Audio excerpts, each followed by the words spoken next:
నా పేరు అంబాల నారాయణ గౌడు. నేను బీసీ పొలిటికల్ ఫ్రంట్ స్టేట్ కన్వీనర్ను.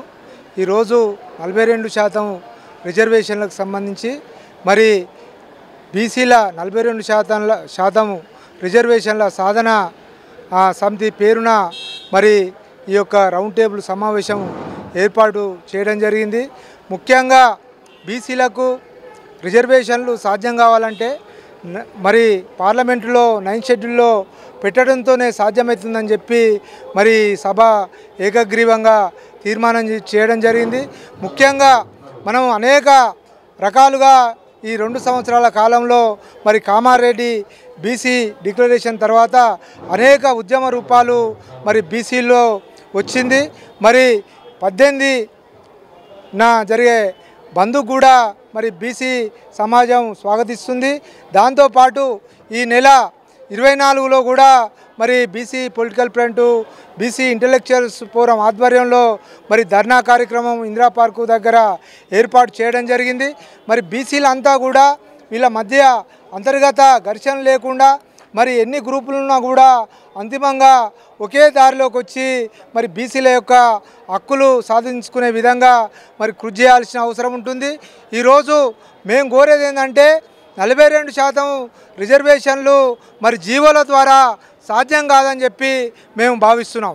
ఎందుకంటే మరి హైకోర్టులో మొన్న 9వ తారీఖు బీసీలకు వ్యతిరేకమైన తీర్పే రావడం జరిగింది. రేపు సుప్రీంకోర్టులో కూడా ఇలాంటి తీర్పే వస్తుందని మరి అనేక మంది బీసీ మేధావులు న్యాయవాదులు భావిస్తున్నారు. కాబట్టి మరి ఇది 9th షెడ్యూల్లో పెట్టి మరి న్యాయం దక్కించుకునే విధంగా మరి శాశ్వతంగా బీసీ భవిష్యత్తు వ్యక్తులకు కానీ సమాజానికి కానీ న్యాయం జరగాలంటే ఇది రాజ్యాంగ రక్షణ చట్టం ద్వారానే సాధ్యమవుతుందని చెప్పి మేము భావిస్తున్నాము. దానికోసం మరి పార్లమెంట్లో మరి బిల్లు పెట్టాల్సిన అవసరం ఉంది. దానికి రాష్ట్ర ప్రభుత్వం అదేవిధంగా కేంద్ర ప్రభుత్వం కూడా మరి కలిసి మరి బీసీలకు న్యాయం చేయాల్సిన అవసరం ఉంటుందని ఈ సందర్భంగా మేము భావిస్తున్నాం. ఇప్పుడు ఇన్ని సంఘాలు ఎందుకు, ఒకరు బంధు పిలుపునిస్తారు, ఒకరు వాయిదా వేస్తారు, ఇంకొకరు బంధు ఏంటి? అసలు బీసీల్లో ఐక్యత లేదా, ఐక్యత రాదా, ఏంది పరిస్థితి? బీసీల్లో ఐక్యత లేదని కాదు, బీసీ సమాజము కొన్ని దశాబ్దాల కాలంగా అనేక సంఘాలుగా అనేక రూపాలుగా మరి ఉద్యమాలు చేస్తున్నారు. ముఖ్యంగా తెలంగాణ ఉద్యమం కూడా మరి ఒక్క సంఘంతో సాధ్యం కాలేదు. దాదాపు 1000 సంఘాలు తెలంగాణ రాష్ట్ర సాధన ఉద్యమంలో పనిచేశాయి. మరి ఈరోజు బీసీ సంఘాలు కూడా చైతన్యవంతమైన వాళ్ళు, దాదాపు 130 కులాలు ఉన్నాయి. ఇలాంటి ఒక భావసారూప్యత అనేది అనేక రూపాల్లో వ్యక్తం చేసినా కూడా అంతిమంగా బీసీ సమాజం యొక్క వాళ్ళ యొక్క హక్కుల సాధన పక్షాన్నే ఈ సంఘాలన్నీ నిర్మాణం జరిగినాయి. మరి మేము అదే ప్రయత్నంలో ఉన్నాము. ఈరోజు బీసీ సమాజాన్ని ఒక వేదిక మీదకి తేవడానికే రేపు జరిగే 18వ తారీఖు బంద్ కానీ 24న జరిగే ధర్నా కానీ ఇవన్నిటిని కూడా సంఘీభావం తెలుపుతూనే అంతిమంగా బీసీల ఐక్యతను వాళ్ళ యొక్క హక్కులను సాధించుకోనికే మరి కృషి చేసే విధంగా మేమంతా కూడా ప్రయత్నం చేస్తున్నాము. బీసీల మధ్యన భావసారూప్యత ఐక్యత ఉంది. హక్కుల సాధనలో దారులు వేరైనా కూడా అంతిమంగా ఒకే వేదిక మీదకి వచ్చే కార్యాచరణ కూడా మనం ఆ వైపు కృషి చేస్తున్నాం. ఎందుకంటే తెలంగాణ ఉద్యమే మాకు ఆదర్శం. తెలంగాణ ఉద్యమంలో అనేక రూపాలుగా ఉద్యమం జరిగినా కూడా అంతిమంగా సాధ్యం అయింది తెలంగాణ. రేపు బీసీలు 42% రిజర్వేషన్లు కూడా సాధ్యమవుతాయని, అందుకు ఈ సంఘాలు కానీ రూపాలు వేరైనా కూడా భావం ఒక్కటే అనే చెప్పి మేము తెలియజేస్తున్నాం. వాళ్ళకేమో పార్టీలతో సంబంధం ఉంది, మాకు ప్రజలతో సంబంధం ఉంది.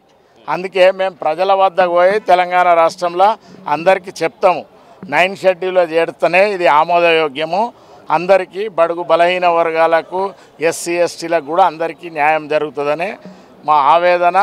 అదే 9th షెడ్యూల్లో చేర్చినాకనే మేము అప్పటి వరకు మా రాష్ట్రమంతా తిరిగి మన బడుగు బలహీన వర్గాలను చైతన్యం చేస్తాము. అది సాధించే దిశగా విద్యా ఉద్యోగాలలో కూడా మన వాటా మనకు దక్కే విధంగా మేము పోరాటం చేస్తాము. మేము ఒక తెలంగాణ సాధన కమిటీ అని ఏర్పాటు చేస్తున్నాము. 24వ తారీఖు నాడు ఇందిరా పార్కు దగ్గర మహాధర్నా చేస్తాము. తెలంగాణ రాష్ట్రంలో పాత 10 జిల్లాలలో మొత్తం జిల్లాలు తిరిగి తర్వాత మళ్ళొక మహాసభ ఇందిరా పార్క్ దగ్గర చేస్తాం. వాళ్ళు కూడా మా సోదరులే. 42% సాధించే దిశగా ఎవరు చేసినా కూడా వాళ్లకు మేము సహకరిస్తాము. మా వాళ్ళే వాళ్ళు, మా అన్నదమ్ములే. కానీ ఎవరి ఆశయమైనా ఒకటే, 9 షెడ్యూల్లో చేర్చి చట్ట ప్రకారంగా మాకు రావాలి. ఈ జీవోలతోని జరిగేయలేదు, పోయేయలేదు. చూసిరు కదా మొన్న హైకోర్టులో 8 తారీఖు నాడు 9 తారీఖు నాడు కొట్టేసినరా లేదా? ఆ విషయం మేము మొదల నుంచి చెప్తున్నాం. తమిళనాడు తరహాలో చేయాలి, 9 షెడ్యూల్లో చేయాలి. రాహుల్ గాంధీ మొన్న ఉపరాష్ట్రపతి ఎలక్షన్ అప్పుడు 300 మంది పార్లమెంట్ సభ్యులు మద్దతు తెలిపారు. మన దానికి తెలుపరా 42%కు? అక్కడ పార్లమెంట్లో చర్చనే జరగలేదు. అఖిల పక్షాన్ని ఢిల్లీకి తీసుకెళ్ళలేదు. మేము అనేది మన కాంగ్రెస్ ప్రభుత్వాన్ని, మొత్తం అఖిల పక్షాన్ని ఆల్ పార్టీలేమో అసెంబ్లీలో మద్దతు ఇస్తాయి, బయట వచ్చేమో హైకోర్టులో కేసు కూడా ఏని పార్టీలు ఉన్నాయి. బీఆర్ఎస్ అయినా బీజేపీ అయినా అక్కడ పాల్గొనలే. ఆర్ కృష్ణయ్యనేమో ఒకసారి బీసీ సంఘం అంటాడు, ఒకసారేమో బీజేపీ అంటాడు. అందుగురించే మాకు పార్టీలతో అసలు సంబంధమే లేదు. మేము ఎక్కడైనా కూడా ప్రజలతో సంబంధం పెట్టుకుంటాము. 42% విద్యా ఉద్యోగాలలో మన వాటా, బహుజన వాటా సాధించే దిశగా పోరాటం చేస్తాము. తెలంగాణ రాష్ట్రంలో బీసీల రాజ్యాధికారం వచ్చేదాకా కూడా బడుగు బలైన వర్గాల తరపున పనిచేస్తాం.